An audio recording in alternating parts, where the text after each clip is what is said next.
Assalamualaikum warahmatullahi wabarakatuh. Bersyukur sangat kepada Bunda Zakiah yang sudah memberikan banyak ilmu kepada kita semuanya. Terus terang waktu saya lihat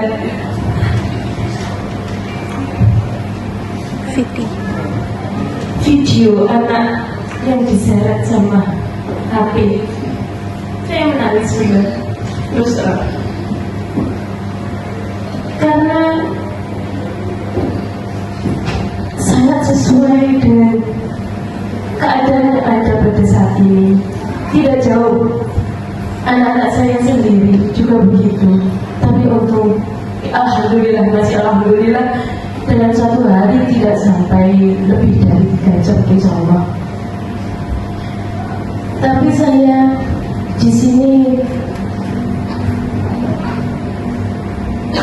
tadi bagaimana agar kita bisa tetap mendampingi anak-anak kita yang saat ini sedang sangat tergantung dengan HP seperti itu. Apa kita harus tegas atau bagaimana yang harus kita terapkan kepada anak-anak kita? Mungkin seperti itu, Bunda. Karena terus terang masih ada kebingungan pada saat-saat tertentu. Kalau misalnya anak sulit untuk tidak bermain HP, mungkin ya nyun itu saja. Matur sembah sangat atas masukannya. Mungkin saking kula mungkin cukup itu. Terima kasih Om. Ngapunten, ada satu lagi. Ngapunten, ini di saya. Mungkin juga ibu-ibu yang lain yang masih ada uti, ada mbahnya, ada neneknya, ada kakeknya yang dalam satu rumah. Ada kasus seperti ini. Saya kan menerapkan kalau misalnya waktu sholat, waktu ngaji, terutama waktu sholat maghrib, adzan maghrib, itu HP dan TV harus mati seperti itu. Tapi ada kalanya utinya itu masih menikmati televisi karena acaranya mungkin kesenangan beliau seperti itu. Oke. Nah, bagaimana saya harus bersikap untuk kasus yang seperti itu? Yang pertama. Yang kedua, mungkin untuk buang sampah di tempatnya, itu yang sepele. Ya, mohon maaf ya, ini kasus di keluarga saya. Utinya itu kadang-kadang buang sampahnya itu tidak pada tempatnya. Dan pada saat anak saya melakukan hal yang sama dan saya ingatkan, jawabnya begini, "Ati lo juga begitu." Nah, apa yang harus saya sampaikan ke anak saya untuk menjawab jawabannya seperti itu? Terima kasih. Bagaimana teman-teman? Saya akhiri, mungkin itu dari saya akhiri. Wassalamualaikum warahmatullahi wabarakatuh. Ya, di komunitas-komunitas di daerah gitu ya, tapi ada orang dan ini perempuan gitu. Jadi saya langsung ya Allah semakin berkali-kali gitu. Perempuan dia ibu yang peduli dan melakukan sesuatu gitu untuk kemajuan bersama, karena pengasuhan itu nggak bisa dikerjakan dengan sendiri gitu. Pengasuhan itu adalah tugas komunitas bersama. Jadi kalau kita mau kukuh sendiri, tapi sekitar kita rendah, ya itu akan jadi berat sekali. Nah, ketika kita mau bersama-sama menciptakan komunitas yang lebih baik, itu luar biasa. Dan itu permata deh, Bapak Ibu sekalian, jarang sekali ada. Tidak semuanya ya, tidak semua daerah itu punya pusat-pusat komunitas seperti ini. Kan pusat komunitas itu punya seperti ini dan kemudian demi kemajuan bersama, apalagi concernnya ke pendidikan anak, itu luar biasa. Jadi jangan dibiarkan kalau eman-eman kata nanti kalau ini eman-eman gitu, karena ini anak-anak kesempatan yang luar biasa dan beruntung sekali panjenengan semua punya kesempatan ini. gitu gitu. Nah itu permasalahan yang dihadapi ibu tadi yang di belakang tadi, dan panjenengan Bu ini juga itu kalau didukung gitu ya, disupport oleh komunitas, dan itu berhasil bekerja sama menciptakan komunitas yang lebih baik, itu akan luar biasa. Jadi kita tugasnya itu jadi kayak diambil bebannya. Saya biasa karena saya pindah-pindah tinggalnya. Jadi karena saya itu kalau prinsip saya mau tahu anak saya itu mainnya sama siapa aja, keluarganya seperti apa. Tapi kan saya nggak bisa ngatur-ngatur, kan nggak bisa. Apa yang bisa dilakukan? Ayo kita bikin kegiatan. Jadi saya nggak peduli wong Jepang, wong Cina, wong Londo, manapun, ayo kita sama-sama. Agamanya apa saja pasti punya satu agama yang sama, apa? Kemanusiaan, kan? Iya kan? Pasti punya prinsip-prinsip kebaikan yang sama dan kemajuan yang sama. Dan kita mau kebaikan yang sama buat anak-anak kita. Akhirnya apa? Kita kumpul sama-sama. Di situ masih cuma minum teh atau bagi-bagi jajan bikinan sendiri, saling tukar-menukar, tapi kita kan bertukar nilai. Oh, keluarga itu seperti itu. Karena kita pasti langsung tahu kan dari profilnya ibunya tadi, oh yang ini tuh begini, yang ini tuh prinsipnya begini, ini prinsipnya begini. Nanti kalau anakku main, udah main ke rumahnya dia, aku akan mesenin anakku. Ingat ya, di sana itu mereka nggak sholat, jadi harus ingat sendiri jam sholat gitu. Karena waktu saya tinggal dulu nggak ada yang Islam gitu ya, jadi akhirnya itu harus ditanamkan kepada anak kita sendiri. Saya membantu anak-anak itu pendidikan agamanya ya cuma kepada kami, nggak ada bantuan yang lain. Panjenengan enak sekali, udah sekolahnya di madrasah, lingkungannya kayak gini, ada pusat komunitas pendidikan agama, itu banyak bantuannya, pendidikan adat, akhlak dan sebagainya, ada banyak bantuannya gitu. Saya dulu sendirian gitu ya, dan itu tapi tetap harus dilakukan. Dan saya dengan terus terang bilang, kalau main jam segini kenapa sih kamu nggak pernah kasih izin? Ya karena itu jam sholat. Anak saya nanti kalau main ke tempat kamu sore sampai malam, ada waktu maghrib yang dia nggak bisa sholat, dan saya nggak tahu apakah dia sholat atau nggak di rumahmu. Jadi saya mau dia pulang dulu sore, nanti tak balik nomane habis maghrib, supaya dia bisa ikut sholat sama saya jamaah di rumah. Nanti ketika dia sudah besar, umur di atas 11 tahun, gak apa-apa karena nilai itu sudah dipegang.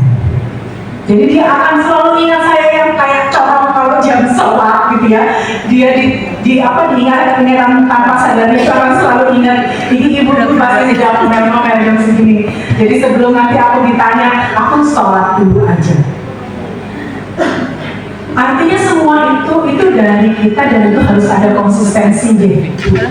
Sama dengan ibu yang tadi bertanya, dan itu kalau Mbak Hia tinggal sama Utina, kemudian jam segini itu masih nonton TV. Terus saya bagaimana caranya melindungi anak saya dari pengaruh itu? Bapak Ibu sekalian, yang paling penting itu adalah ayah ibunya. Ya memang anak itu nanti di usia-usia lanjut itu akan terus bertanya, mencoba gudo kita, gitu ya istilahnya itu. Oh itu kok, itu gak apa-apa kok, itu gak apa-apa kok, itu boleh kok. Tapi yang paling penting siapa? Pemegang nilainya itu orang tuanya, ayah dan ibunya. Kalau kita konsisten, nanti ketika dia sudah punya, kita ada perkembangannya ya. Jadi kalau di usia kayak ini wajar, dia akan mempertanyakan sesuatu. Boleh lah bu, main HP-nya dipanjangin bu, boleh bu aku jajan ini, boleh permennya 10, boleh aku makan ini. Lu nggak boleh. Itu harus konsisten, itu kuncinya cuma itu, konsistensi. Akhirnya apa? Akhirnya anak tahu tidak ada jalan lain kecuali itu yang harus saya lakukan. Bahwa itulah yang harus dilakukan. Nilai itu memang harus dipegang teguh. Konsistensi itu mengajarkan kepada anak bahwa itu tidak bisa ditawar-tawar, begitu ya. Tapi tidak harus keras, tidak harus dengan kekerasan. Yang penting aja, kalau nggak boleh ya bilang nggak boleh. Kalau iya ya bilang iya. Harus ada kesepakatan dulu di awal. Jam segini, jadi aturan itu deh, ibu, bapak tidak bisa ditetapkan. Pokoknya habis maghrib TV mati, HP nggak boleh dipegang. Itu nggak bisa. Anak sekarang nggak bisa seperti itu. Jadi harus ada pembicaraan sebelumnya. Duduk bersama, lalu kita bikin kesepakatan. Jadi gimana enaknya ini? HP mau dipegang pagi apa sore? Mau sebelum berangkat sekolah apa setelah maghrib?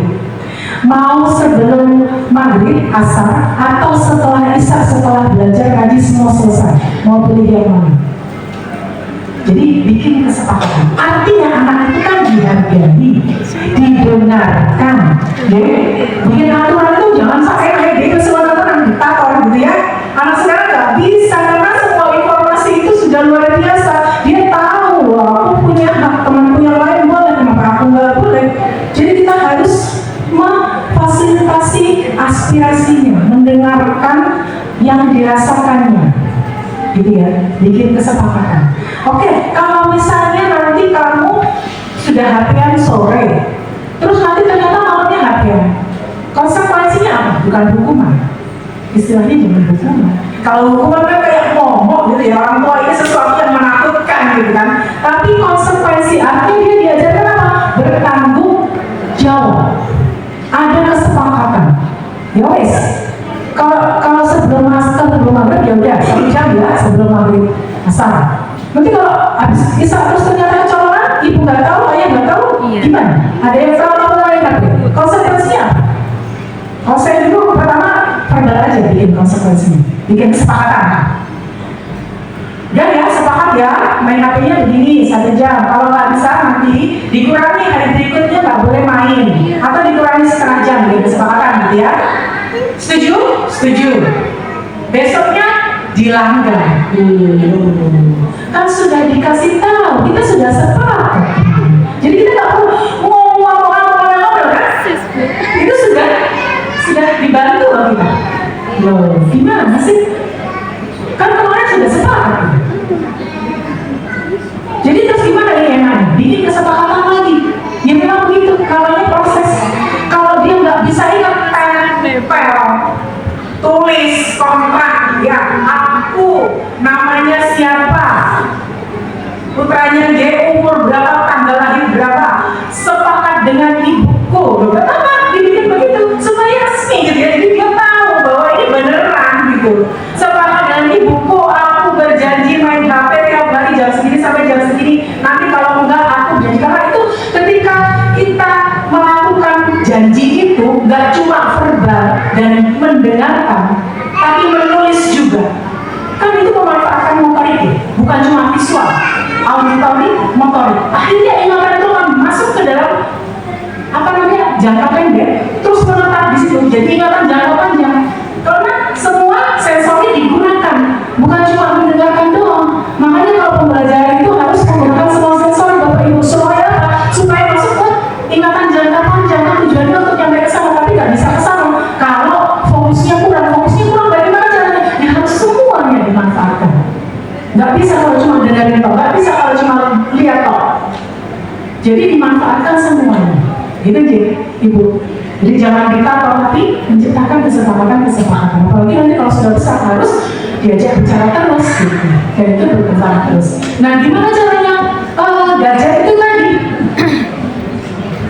Ya memang benar, sama permasalahannya tadi yang ini pelaku yang sama. Jadi korban teman-temannya nggak ada yang mau. Makanya bikin kesepakatan. Nggak bisa dengar. Ya memang begitulah Ibu. Anak itu tidak bisa sekali dikasih tahu langsung instan mau turun, itu nggak bisa. Kalau itu kan selesai tugas kita jadi orang tua. Oh my God. Makanya kita jadi orang tua sepanjang masa. Karena yang memang tugasnya orang tua itu adalah mendampingi anak yang mempersiapkan anaknya. Begitu dia. Baik Ibu, terima kasih. Mungkin yang kesepakatan itu insya Allah sudah Bu. Yeah. Cuma kadang-kadang kan sudah dijatah 2 jam misalnya. Satu hari sudah sepakat jamnya, waktunya kapan, pagi apa, malam apa, sore itu sudah sepakat. Terus kadang-kadang waktu saya repot itu kan kadang nggak ada kontrol dan lepas gitu ya. Akhirnya mau mulai. Iya. Terus saya ingatkan loh, kemarin kan sudah sepakat satu hari harus berapa jam. Tapi kok dilanggar, konsekuensinya juga sudah sepakat. Berarti besoknya dikurangi, sudah Bun. Tapi yang namanya kalau misalnya besoknya dikurangi, kan besok dikurangi. Terus akhirnya anak waktunya berkurang, terus merengek gitu. Merengek, dan namanya orang tua kadang sudah sepakat satu harinya itu ya kembali lagi kalau saya ya mungkin konsekuensinya yang kurang dari saya mungkin terus yang untuk tertulisnya belum saya laksanakan, mungkin itu bisa ditambah. Terima kasih masukannya. Tapi memang begitulah Ibu. Di luar itu kalau anak-anak yang ketagihan gadget itu ada program, biasanya itu 2 minggu mereka dibawa ke camp gitu ya, untuk digital sama kayak anak-anak yang ketagihan nafsa itu, ketagihan narkoba. Jadi game itu kan sudah termasuk gangguan mental, sudah masuk dalam buku besar orang psikologi itu bahwa kecanduan game itu adalah gangguan mental. Jadi akhirnya itu dianggap sebagai penyakit.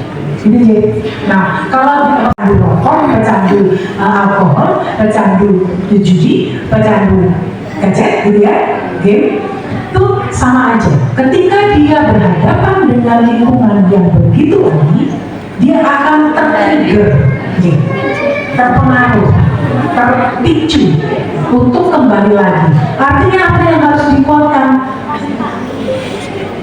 Dalamnya. Karena ya nggak bisa kita mau ngatur lingkungan itu. Dan di mana-mana semuanya sama. Caranya begitu digital, balik lagi kan nggak bisa dipisahkan dari lingkungannya. Balik lagi ke rumahnya, sementara lingkungannya masih kayak gitu. Ya artinya apa yang harus dikuatkan? Dia jeruannya menikah. Dari mana caranya? Dari diskusi, ngobrol terus. Seberapapun masuk nggak apa-apa. Nggak masuk sekarang nggak apa-apa, tapi jangan berhenti untuk bicara.